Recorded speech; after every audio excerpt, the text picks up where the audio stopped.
राज सिंह रूपिणे श्री श्रीमद् भक्ति वेदांत पर्यटक बामन गोस्वामी वंचा कल्पतरवस्स कृपा सिन्धुभ्यश्च पतितानां पावनेभ्यो सर्ववैष्णवेभ्यो पंचतत्त्वाख्यं भक्तसारूपकं भक्तयवतरं भक्ताख्यं नमामि भक्तसात्विकं शङ्करासनं करणस्यै गर्भदस्यै शेषाय जस्य कला नित्यानंद शरणमस्ते नमो महावदान्नाय कृष्ण प्रेम प्रदायते कृष्णाय कृष्ण चैतन्ये नमोगुरुतस्मै नमः। हे कृष्ण करुणा सिंधु दीनबन्धु जगदपथे गोपेश गोपिका कान्त राधा कान्त नमस्ते तारक कांचन गौरांगी राधे वृंदावनेश्वरी विश्वभानु सुते देवी प्रणमामि हरिप्रिय जयतां सदातां पंकजमूर्ति माद सर्वस्व राधा मदन मोहन दीपत बिंदारण्य कल्पद्रुत माधव श्रीमान रत्नगर सिंहासन श्री श्री राधा शील गोविंद देवै पृष्ठाली विश्वामन स्मारामि श्रीमान रसरसारंभी वंशीवाटो टटो स्थित कर्षण सैनिक गोपी गोपीनाथ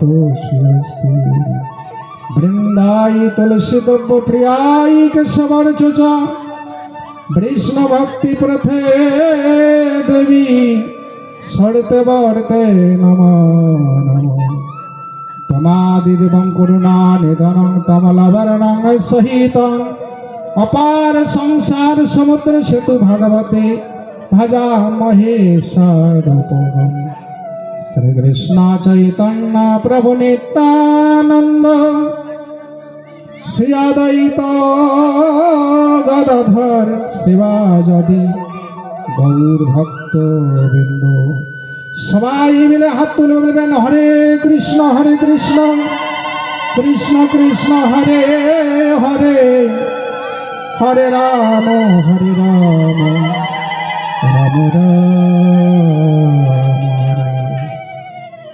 सर्वग्री आस्मदीय गुरुपाद पद्म नित्यलीला प्रविष्ट ओं विष्णुपादष्टतर शतशीला भक्ति वेदांत पर्यटक गोस्वामी गुरु महाराज जययुक्त हन। तत्पश्चात नित्यलीला प्रविष्ट ओं विष्णुपादष्टतर शतशीला भक्ति वेदांत बामन गोस्वामी महाराज जययुक्त हन। अनंत कोटि वैष्णवबृंद भक्तमंडली माहेरा सकल गौर भक्तबृंद जययुक्त हन। जय निताई गौर प्रेमानंदे हरि हरि बोल निताई गौर प्रेमानंदे हरि हरि जय हो। आज के আমরা এই হরিবাসর সংকীর্তনে যেখানে স্বয়ং ভগবান যেখানে ভাগবত রূপে গ্রন্থ যেখানে তুলসী যেখানে সাধুগুরু বৈষ্ণব সেই তো বৃন্দাবন। সেই বৃন্দাবনে আজকে আমরা হরিকথা শোনার সুযোগ পেয়েছি, কারণ এটা অনেক ভাগ্যের জন্য সাধু সঙ্গ হয়, অনেকও ভাগ্যের ফলে সাধুগুরু বৈষ্ণব আসিয়ে মিলে ঘরে।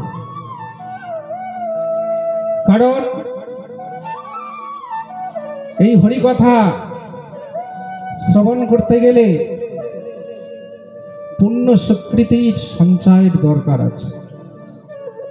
সবাই হরিকথা শ্রবণ করতে পারে না, সবাই সাধু সঙ্গে ছুটে আসে না, সবারই সাধু সঙ্গে মন বসে না।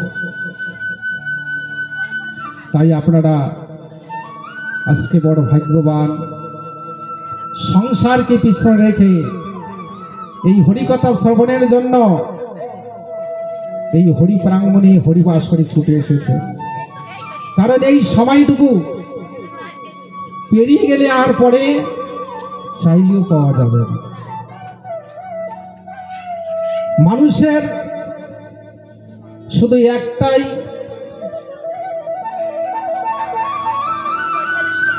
জটিল, সেটা হচ্ছে সময়। সময় কোনোদিন কারো জন্য অপেক্ষা করে না। এই মানুষের আয়ু বেলা, প্রতিদিন আমাদের সূর্যদেব আমার সময়টুকু হরণ করে নিচ্ছে, কিন্তু আমরা সেটা বুঝতে পারছি না। প্রতিদিন সূর্যদেব উদয় হচ্ছে আর পশ্চিম দিকে অস্ত যাচ্ছে। 24 ঘন্টা পেরিয়ে যাওয়া মানে আমার জীবনের খাতা থেকে 24 ঘন্টা বাদ পড়ে গেল। কিন্তু মানুষ সেদিকে লক্ষ্য করে না। মানুষ লক্ষ্য করে কি এবছরে কত টাকা রোজগার হলো, পরের বারে কত টাকা রোজগার করতে পারবে। এই জন্য শাস্ত্রে বলেছেন যে চারি ধর্ম জীবেরই কারণ, কলিযুগের ধর্ম হলো নাম সংকীর্তন। এই যে গীতাযজ্ঞ ভাগবত অনুষ্ঠানের আয়োজন করেছেন, এটা বড় সৌভাগ্য। এই যে গীতার যে গীতা গুজ্জ নাম মৃত্যুকালে কেউ যদি স্মরণ করতে পারে, এই গীতা নামটা যদি কেউ মৃত্যুর সময় উচ্চারণ করতে পারে, সে মহাভাগ্যবান। কেন ভাগ্যবান বলেছেন?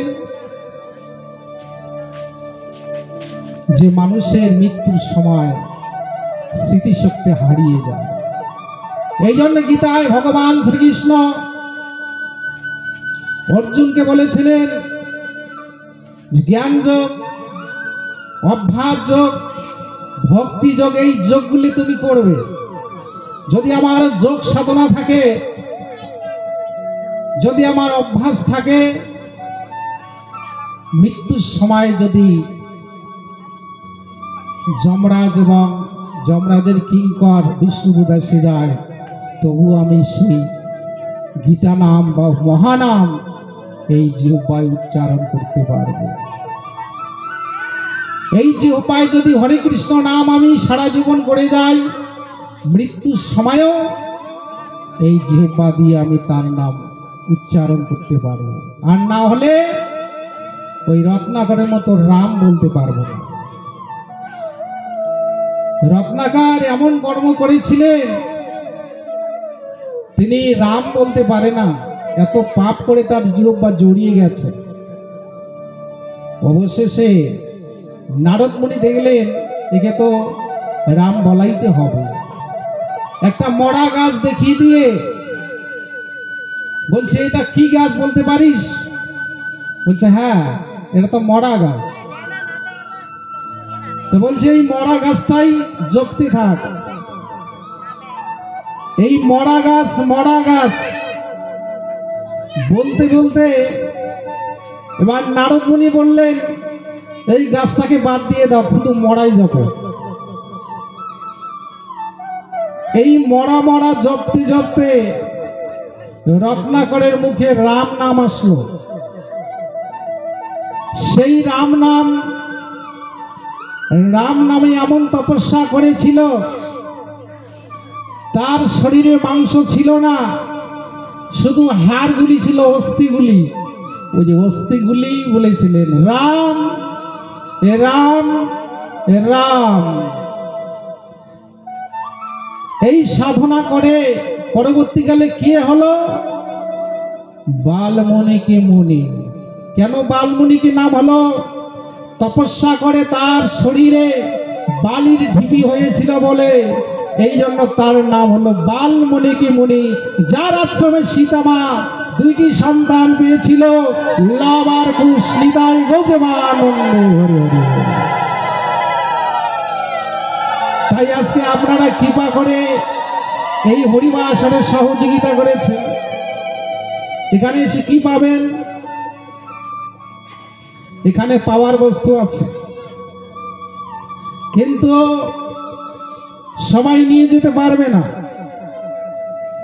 এখানে যখন হরিবাসরে এসেছেন, বসার সময় প্রণাম করে বসতে হয়। আবার যখন এখান থেকে চলে যাবেন, প্রণাম করেই চলে যাবেন। কেন প্রণাম করবেন? এখানে প্রণাম করলে কি পাবেন? আমরা প্রণাম করি কিসের জন্য? এখানে প্রণাম করলে ধন জন টাকা পয়সা পাবেন না। কি পাবেন? এই ভাগবত আসরে কেউ যদি প্রণাম করে, বৈষ্ণবের কৃপা পাবে। বৈষ্ণবের কৃপা বিনা কোনো কার্য সিদ্ধি নয়। কৃষ্ণ কৃপা দূরে হোক, সংসার না যায়। তাহলে বৈষ্ণবের কৃপা ছাড়া কোনো কার্য সুষ্ঠুভাবে পরিপূর্ণ হবে না। আর যদি প্রণাম করি আমরা, ভগবানের কাছে অর্থ চাই, ভগবান অর্থ দেবে। ধন চাও, জন চাও, টাকা চাও, বাড়ি চাও, সব দেবে। কিন্তু ওগুলি নিলে তোমাকে ঠকতে হবে। ওগুলি নিলে আপনি ঠকে যাবেন। কারণ টাকা পয়সা নিয়ে ভুলে যাবেন, ভগবানের কথা স্মরণ হয় না। তাহলে ভগবানকে স্মরণ করি কিসে? কষ্টে পড়ে, দুঃখে পড়ে, যন্ত্রণায় পড়ে, কিন্তু সুখে কোনোদিন ভগবানের নাম স্মরণ হয় না। এই জন্য কুন্তী মা ভগবান শ্রীকৃষ্ণকে বলেছিলেন, কৃষ্ণ রে, তুই যখন চলে যাবি তা আমাকে যাবার সময় একটা আশীর্বাদ করে যা। বলছে পিসিমা, তুই আবার কি আশীর্বাদ চাস? বলছে যাবার সময় একটা আশীর্বাদ করে যা। যত দুঃখ, যত কষ্ট, যত যন্ত্রণা সব তুমি আমায় দিয়ে যাও। পিসিমা, তুমি এটা কেন চাচ্ছ? এটা তো সবাই চায় না। না, ওই দুঃখ কষ্ট যন্ত্রণা যত পাবো, তোমার নাম বেশি বেশি করে স্মরণ করবো। নিতাই গৌরবানন্দে হরি হরি। তাহলে আমরা কি করি? এই জগতে সুখের আশায় ছুটি। এই সুখ পাওয়ার জন্য, তিনতলা বাড়ি করার জন্য, সারা জীবন যাতে সুখে থাকবো, এর জন্য দিন রাত 24 ঘন্টা পরিশ্রম করছি, পায়ের মাথার ঘাম পায়ে ফেলে, তবু যেন আমি সুখী হই। এই চলাচল জগতে সুখ কি কেউ পেয়েছেন?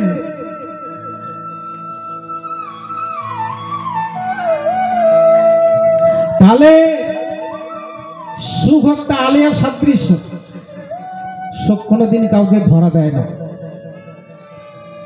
সুখ শুধু দেখা দেয়। সুখ শুধু আসে দেখা দিয়ে তিনি চলে যান। সুখ কাউকে ধরা দেবে না। তাই জন্য শাস্ত্রে বলেছেন, আপনি সুখ সুখ বলে সারা জীবন কেটে যাবে, কিন্তু সুখের দেখা পাবেন না। আর যদি কৃষ্ণ ভক্তি হৃদয়ে সঞ্চার হয়, এটা কেউ নিতে পারবে না। এটা আত্মীয় স্বজন ভাগ পাবে না, ওটা ভাই ভাই ভাগ হবে না। যদি একবার হৃদয়ে কৃষ্ণ ভক্তি সঞ্চার হয়, যেখানে হরিকথা করণে শ্রবণ করলেই নেই, ওই ভাগবত অনুষ্ঠানে ছুটে যায়। এই কৃষ্ণ প্রেম নষ্ট হয় না। যার হৃদয়ে কৃষ্ণ ভক্তির সঞ্চার হবে,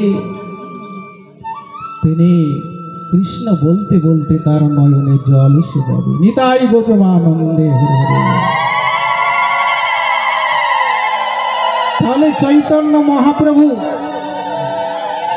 কলিতে আসলেন, জীবকে চাল ডাল দেওয়ার জন্য আসেনি, জীবের চেতনা বস্তুকে জাগ্রত করার জন্য এসেছে। কারণ জীব মায়ায় আচ্ছন্ন হয়ে ঘুমিয়ে আছে। আপনারা কি ঘুমিয়ে আছেন না জেগে আছেন? জেগে থাকা মানে চোখ খুলে রাখাই তো জেগে থাকা, কিন্তু শাস্ত্রে বললেন এই জেগে থাকা নয়।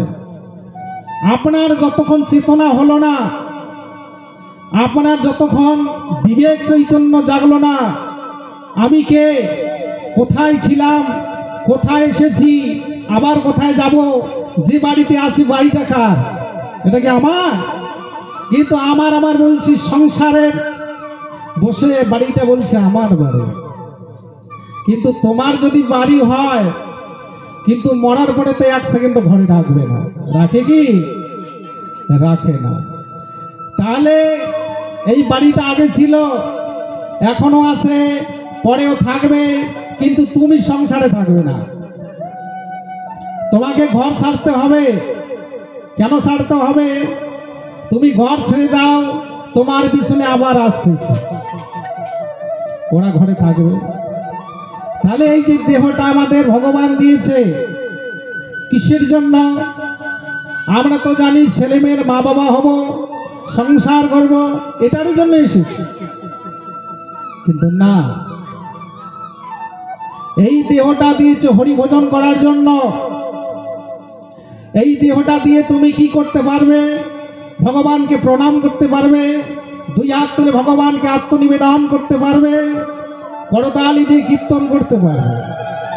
তাহলে এই যে হাত ভগবান দিয়েছে, এটা আমার নয়, এই হাতটা কিন্তু নয়, এটাও একদিন আমার শত্রু হয়ে দাঁড়াবে। এই জন্য এই হাত যাতে গোবিন্দ সেবায় লাগে, গোবিন্দের চরণে ফুল তুলে আত্মনিবেদন করতে হবে। তাহলে দেহের যত ইন্দ্রিয় আছে, এই ইন্দ্রিয়গুলি দিয়েছে ভগবানের সেবার জন্য। তাহলে সব যদি তুমি দেহ মন প্রাণ জৈবন সকল ইন্দ্র ভগবানের সেবায় নিযুক্ত করেন, তাহলে দেহটা কার হবে? দেহটা হবে ভগবানের। তাহলে সংসার এবং দেহ সব যদি অর্পণ করা হয়, তাহলে এটা নিত্য সংসার করানো হয়। কৃষ্ণের সংসার করো, ছাড়িও না চা। তাহলে সংসার করা দোষের নয়। আমরা প্রত্যেকে সংসারিক জীব, আমরা তো প্রত্যেকে সংসারে এসেছি। চৈতন্য মহাপ্রভু তিনিও সংসারে এসেছেন, জগন্নাথ মিশ্রের ঘরে। ভগবান শ্রীকৃষ্ণ তিনিও সংসারে এসেছেন।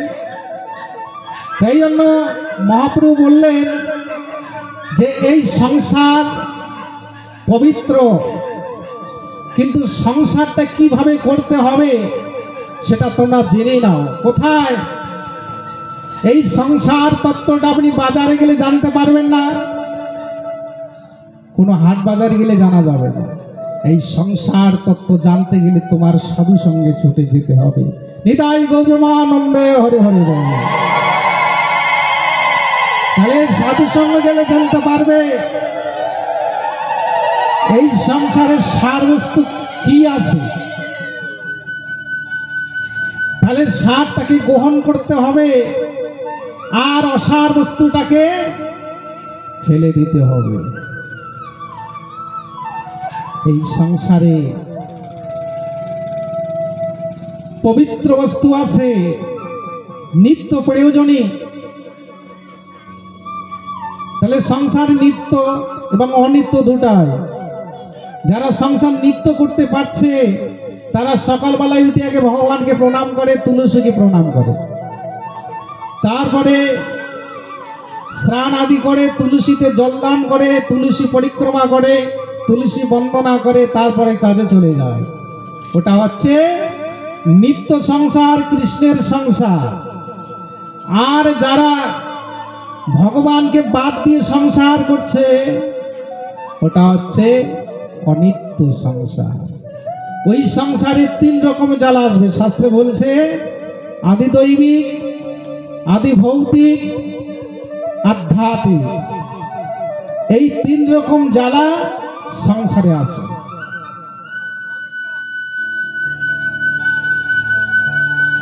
আজকে যে আপনারা এই ভাগবত অনুষ্ঠানে এসেছেন এটা পরম সৌভাগ্যবান। এখানে আসা মানে কি, এখানে আসলে কৃপা পাবে, বৈষ্ণবের কৃপা। স্বয়ং ভোলানাথ পরম বৈষ্ণব। এই জন্য ভোলানাথের আরেক নাম হচ্ছে আশুতোষ। তিনি অল্পতে সন্তুষ্ট হয়ে যান। এই জন্য ভোলানাথ তিনি হরিনাম করে মৃত্যুকে জয় করেছিলেন। এই জন্য ভোলানাথের আরেক নাম হলো মৃত্যুঞ্জয়। ভোলানাথের শ্বশুর দক্ষ মহারাজ, বৃন্দাবনে যাবেন এখনো কঙ্খালে দক্ষ মহারাজের বাড়ি আছে, গেলে দর্শন করতে পারবেন। তাহলে আমাদের পাপ ক্ষয় হয়, অপরাধ অত সহজে ক্ষয় হয় না। দক্ষ মহারাজ অপরাধ করেছিলেন বৈষ্ণবের কাছে। স্বয়ং বৈষ্ণব ভোলানাথ তার কাছে অপরাধ করেছিলেন। অপরাধের জন্য তার মাথা কেটে গিয়ে শাগ মুন্ড হয়েছিল। কেন?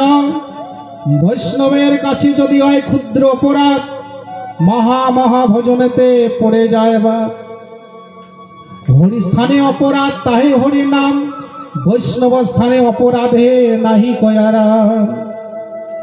তাহলে ভগবানের কাছে যদি পাপ হয় সেটা ক্ষয় হয়, কিন্তু বৈষ্ণবের কাছে যদি অপরাধ হয়ে যায় ওটা আর ক্ষমা হয় না। তাই দক্ষ মহারাজ অপরাধ করেছিলেন বলে তার নিজের মুন্ড কেটে গিয়ে ছাগ মুন্ড হয়েছিল। বৈষ্ণবের কাছে অপরাধ করেছিলেন। কি করে?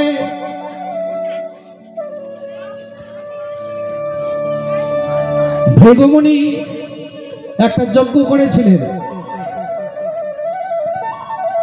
এই যজ্ঞে সকল দেবতাগণ এসেছিলেন, কিন্তু ওই দক্ষ মহারাজ প্রজাপতি তিনি আসতে দেরি করেছিলেন। ভোলানাথের শ্বশুর এই দেরি করাতে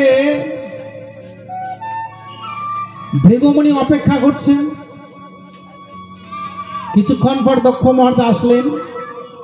এবার দক্ষ মহারাজকে দেখে এই যত দেবতা আছে সবাই দাঁড়িয়ে প্রণাম করলো হাত জোর করে, কিন্তু তিনজন প্রণাম করেনি।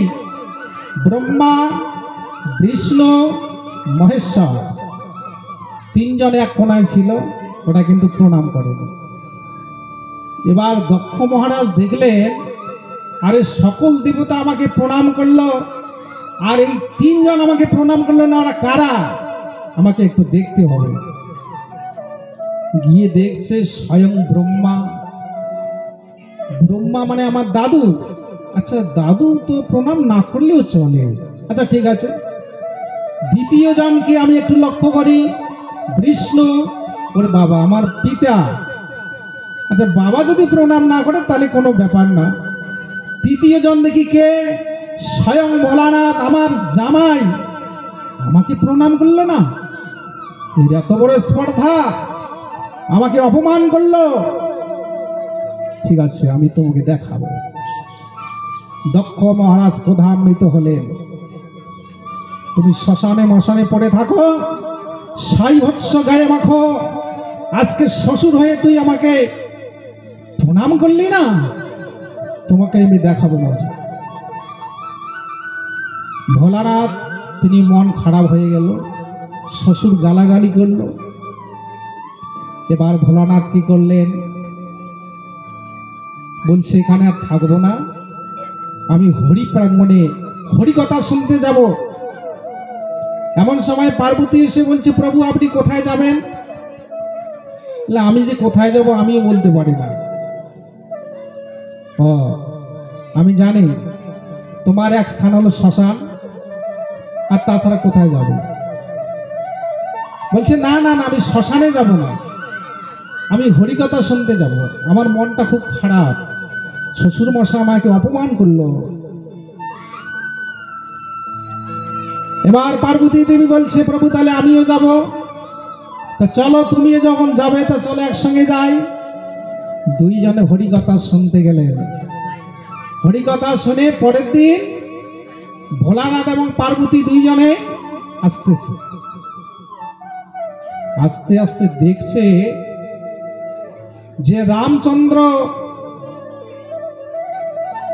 জঙ্গলে জঙ্গলে কান্নাকাটি করছে, সীতা সীতা বলে। পার্বতী দেবী বলছে, প্রভু আচ্ছা রামচন্দ্র নাকি স্বয়ং ভগবান, কিন্তু আজকে ইনি জঙ্গলে জঙ্গলে কান্নাকাটি করছে সীতার জন্য। তখন ভোলানাথ বলছে, পার্বতী এটা হচ্ছে লীলা, তুমি বুঝতে পারো না। লীলা, তিনি ভগবানই যদি হবে তাহলে জঙ্গলে কাঁদবে কেন? তোমার রামচন্দ্রের কান্না আমি এক্ষুনি বন্ধ করে দেব। আমার প্রভু রামচন্দ্রের কান্না তুমি বন্ধ করে দিতে পারবে? হ্যাঁ, আমি এখনই বন্ধ করব। পার্বতী, তুমি ভগবানকে পরীক্ষা করতে যেও না, কারণ ভগবানকে পরীক্ষা করতে গিয়ে ব্রহ্মা মুসলমান ঘরে জন্ম হয়েছে, পালিত হয়েছে। কারণ ভগবানের এটা লীলা, তুমি করতে দাও না। রামচন্দ্রের কান্না আমাকে ভালো লাগছে না, আমি তার কান্না এক্ষুনি বন্ধ করব। তোমাকে কথা দিলাম, আমি এক্ষুনি গিয়ে তার বন্ধ করে দেব। ঠিক আছে, করো। এবার পার্বতী দেবী সীতা সাজলেন। সীতা সেজে রামচন্দ্র তো জঙ্গলে জঙ্গলে কান্নাকাটি করছে, তার সামনে গিয়ে বলছে, প্রভু আপনি কাঁদছেন কেন? আমি তো তোমার সামনে আছি। রামচন্দ্র বলছে, মা ভোলানাথ কেমন আছে? সর্বনাশ, তুমি আমাকে চেনো নাই, তোমার সীতা। তখন রামচন্দ্র বলছে, মা তুমি আমার কেমন সীতা? রাম সীতা লক্ষণ, আমার সীতা সবসময় পিছনে থাকে, তুই আমার কেমন সীতার সামনে আছে? এটা তো যে কেউ বলে দিতে পারবে। মা তুমি চলে যাও ভোলানাথের কাছে। পার্বতী দেবী ভোলানাথের কাছে আসলেন। ভোলানাথ বলছে, পার্বতী তুমি পরীক্ষা করলে, কান্না বন্ধ করেছ? না প্রভু, আমাকে প্রণাম করেছে। ভালোই করেছে, কেননা তুমি ভগবানকে পরীক্ষা করছো। তা তুমি তো সীতা সেজেছ, তা তোমার আসনটা এখন আর বাঁ দিকে হবে না, ডান দিকে হবে, তুমি এই দিকে বসো। এবার পার্বতী বলছে, প্রভু আমি গিয়েছিলাম তার কান্না বন্ধ করতে, সে কি করে আমাকে জানলো আমি সীতা নয়, আমি পার্বতী? তুমি জানো না ভগবানের লীলা, তুমি ভগবানের লীলাকে আঘাত করতে গিয়েছ। সেই পার্বতী দেবী এদিকে নারদ নারায়ণ নারায়ণ বলতে বলতে দক্ষ মহারাজের রাজসভায় হাজির হলেন। দক্ষ মহারাজ বললেন, নারদ আরে তুমি সকালবেলায়, আচ্ছা যাক, আমাকে যে আমার জামাই অপমান করলো, এর কি পরিণতি হবে, আমাকে একটা উপায় করে দাও। নারদ তো ত্রিভুবন জয়ী, বলছে আপনার বুদ্ধি নাই, আপনি একটা শিবির যজ্ঞ করো, যেখানে ভোলানাথ থাকবে না সেই যজ্ঞ করো, তাহলে বুঝতে পারবে। তাহলে আমাকে এটাই করতে হবে। শিব ছাড়া কোনোদিন যজ্ঞ হয়? শিবির যজ্ঞ। এটাই প্রস্তুতি নিলেন দক্ষ মহারাজ। ঠিক আছে, এবার সকল দেবতাকে নিবেদন করলো, সেই যজ্ঞ করবে। ভৃগুমুনিকে ডাকলো, যত মেয়ে ছিল সবাইকে নিমন্ত্রণ করলো, কিন্তু পার্বতী আর ভোলানাথকে নিমন্ত্রণ করলো না। পার্বতী দেবী সকালবেলায় ফুল তুলতে গিয়েছে। এবার তার বোনেরা তো যাচ্ছে, বলছে দিদি তুই এখনো ফুল তুলছিস, তুই যাবি না? পার্বতী দেবী বলছে কোথায়? কেন, বাবা তোমাকে নিমন্ত্রণ করেনি? ওরে বাবা, বাবা একটা বিশাল যজ্ঞ করবে। পার্বতী বলছে বোন আমাকে বলেছে ঠিকই, কিন্তু আমি একটু দেরিতে যাব, যাও। এখন ফুল তুলে নিয়ে গিয়ে মালা গেঁথে স্বয়ং ভোলানাথের গলায় পরিয়ে বলছে প্রভু আমার বাবার বাড়িতে বিশাল যজ্ঞর আয়োজন করেছে, তুমি কেন আমাকে বললে না? ভোলানাথ বলছে আমাদের নিমন্ত্রণই করেনি। না, কেন নিমন্ত্রণ করলো না? নিশ্চয় বাবার সঙ্গে ঝগড়া হয়েছে। ভোলানাথ বলছে পার্বতী ঝগড়া হয়নি, কেননা ওখানে আমরা তিনজনে বসেছিলাম, আমরা কিন্তু মনে মনে প্রণাম করেছিলাম, কিন্তু হাত জোর করিনি। এটাই হয়েছে অপরাধ। এই জন্য তোমার পিতা তোমার বাবা আমাকে ত্যাগ করেছে। তখন পার্বতী বলছে ভোলানাথ আচ্ছা আমার বাবা হয়তো মনে নেই, হয়তো মনে নেই এই জন্য তোমাকে বলেনি। না না পার্বতী, সে জেনে শুনে আমাকে বাদ দিয়েছে, ওখানে আমার যাওয়া ঠিক হবে না। প্রভু আচ্ছা হাজারে হলে আমার বাবা, যদি বাবা না বলে থাকে আমি বললে যাবে না? না পার্বতী, তুমি জোর করলে আমি যাব না, ওখানে যাওয়া আমাদের ঠিক হবে না। তাহলে তুমি আমাকে আদেশ করো আমি যাই। তুমি যেতে চাও? পার্বতী তুমি ওখানে গেলে তো তুমি ফিরতে পারবে না, তুমি ওখানে তোমার আগুন জ্বলে তুমি ভস্ম হয়ে যাবে। স্বামী তাহলে তুমি আমাকে অনুমতি দাও, আমি পিতৃগৃহে যাই। ভোলানাথ বলছে যাও, আমি আদেশ করছি তোমাকে। নন্দী আর ভৃঙ্গিকে বলল এই যাও তো, তোমার মাকে নিয়ে যাও, এক্ষণে যাও, রাস্তায় কোনো বিপদ হলে লক্ষ্য করবে। এই নন্দী আর ভৃঙ্গির সঙ্গে পার্বতী দেবী যাচ্ছে। দক্ষ মহারাজের রাজবাড়িতে উপনীত হলেন, সেখানে যজ্ঞের আয়োজন করেছেন, দেবতারা সকলে এসেছে, যজ্ঞ শুরু হয়ে গেছে। পার্বতী দেবী ছুটতে ছুটতে গিয়ে মায়ের কাছে বলছে মা তুমি এটা কি করেছো মা? সব জামাইকে নিমন্ত্রণ করেছো, এই ভোলানাথ তোমার কি অন্যায় করেছে তাকে তুমি নিমন্ত্রণ করেন না? তার মা বলছে মা আমি বলতে পারি না, কারণ তোর বাবা ওই যজ্ঞের স্থলে বসে আছে, তাকে গিয়ে জিজ্ঞাসা কর, আমাকে বলিস না। সেই পার্বতী ছুটতে ছুটতে গেলেন কোথায়? যজ্ঞস্থলে। যজ্ঞস্থলে গিয়ে বাবাকে বলছে পিতা তুমি এটা কি করেছো পিতা? তুমি সব জামাইকে বলেছ, তুমি ভোলানাথকে কেন বলনি? আমার স্বামী কি অন্যায় করেছে? দক্ষ মহারাজ বললেন আমার সামন থেকে দূর হয়ে যা, অনাচারী পাপাচারী। ওই ভোলানাথের এখানে কোনো স্থান নেই, শ্মশানে মশানে পড়ে থাকে, সাই ভৎস গায়ে মাকে, ওই জামাইয়ের এখানে কোনো স্থান নেই, চলে যা। তোমাদের খাবার অভাব আছে, এখানে খেতে এসেছো? যখন এই কথা বলছে পার্বতী দেবী দুই কানে আঙুল দিয়ে বলছে, পিতা আমাকে স্বামী নিন্দা কথা বলবেন না, কারণ ওই স্বামী নিন্দা কথা আমি কোনোদিন শ্রবণ করিনি। ঠিক আছে, আমি এই দেহ নিয়ে আর স্বামীর কাছে ফিরে যাব না। যে দেহে আমার স্বামী নিন্দা কথা আমি কর্ণে শ্রবণ করলাম, এই দেহ আমি আর স্বামীর কাছে নিয়ে যাব না। যে যজ্ঞ শুরু হয়েছিল, ছুটতে ছুটতে পার্বতী দেবী আগুনের মধ্যে ঝাঁপ দিলেন। দেবতারা সবাই অবাক হয়ে তাকিয়ে থাকলেন। নিতাই গজমানন্দে হরি হরি বল। যেই আগুনে ঝাঁপ দিলেন,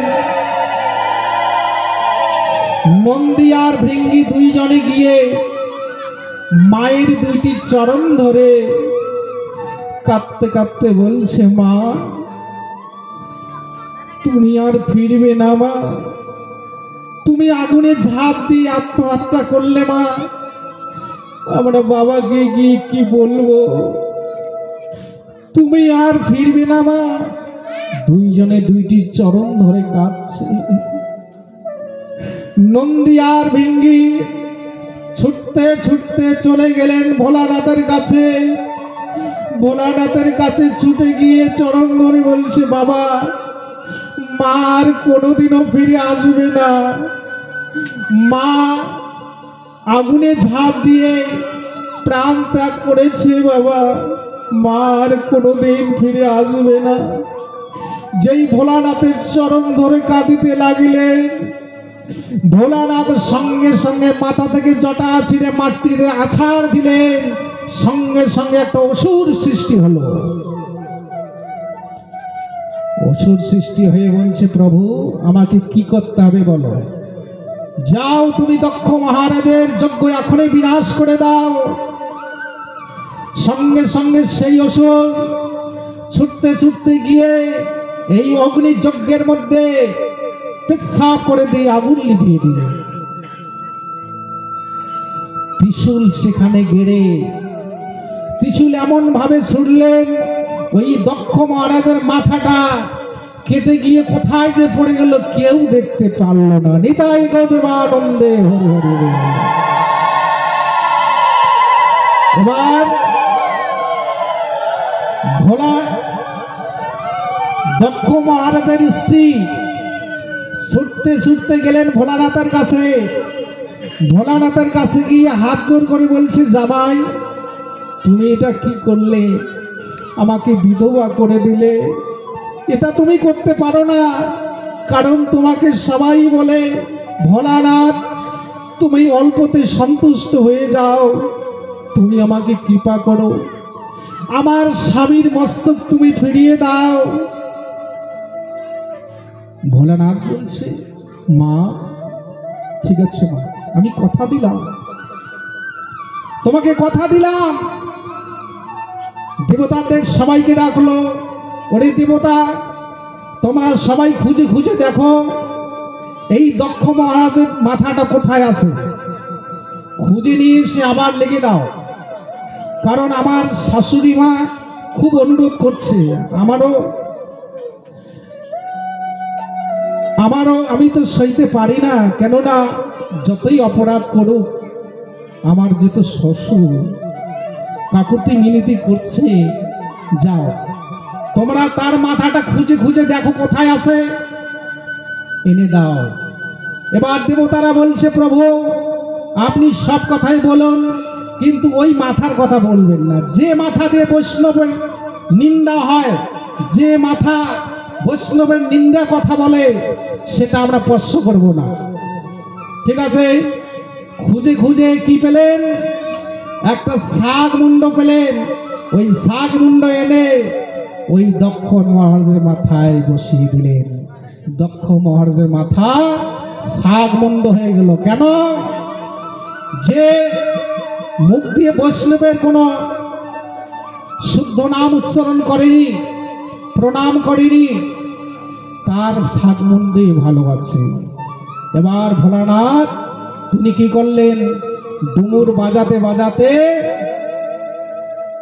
যেখানে পার্বতী দেবী এই দেহটা ত্যাগ করেছেন, এসে ডুমুর বাজাতে বাজাতে পার্বতী দেবীর দেহটা ঘাড়ে নিয়ে সারা বিশ্বে ভ্রমণ করতে লাগলেন। আর ভগবান শ্রীকৃষ্ণ সুদর্শন চক্র দিয়ে তার দেহটা ক্ষত বিক্ষত করে জায়গায় জায়গায় পতিত করলেন। পঞ্জিকায় আপনারা দেখবেন 51 পেটে যে যে জায়গায় পার্বতী দেবীর অঙ্গ পড়েছে সে জায়গায় ভগবান লীলা ভূমি করেছে। বৃন্দাবনে কেশ পতিত হয়েছে, কামাখ্যাতে পড়েছে। এই রকম ভাবে এই পার্বতী দেবীর অঙ্গগুলি যেখানে যেখানে পড়েছে ভগবান সেই সেই জায়গায় লীলা ভূমি স্থাপন করেছে। নিতাই গৌর আনন্দে হরি হরি বল। তাই আজকে যে আমরা যে জায়গায় আছি সেটা হচ্ছে নব বৃন্দাবন, অর্থাৎ নতুন বৃন্দাবন তৈরি হলো। কি করে? কিছুক্ষণ পর এই বৃন্দাবন থাকবে না।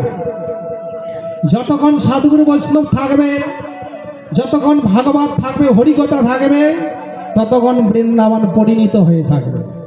আর যখন সবাই চলে যাবে, সব বন্ধ হয়ে যাবে, ওই আগের যে বাড়ি সেই রকমই থাকবে। এই জন্য নব বৃন্দাবন, এই বৃন্দাবনে বসে হরিকথা শ্রবণ করলে কি হয়? আমাদের পরিচয় পত্র। পরিচয় কি? আমাদের ভারতবর্ষের নাগরিকত্ব পরিচয় আমরা ভোটার কার্ড, আধার কার্ড দেখাই, তাই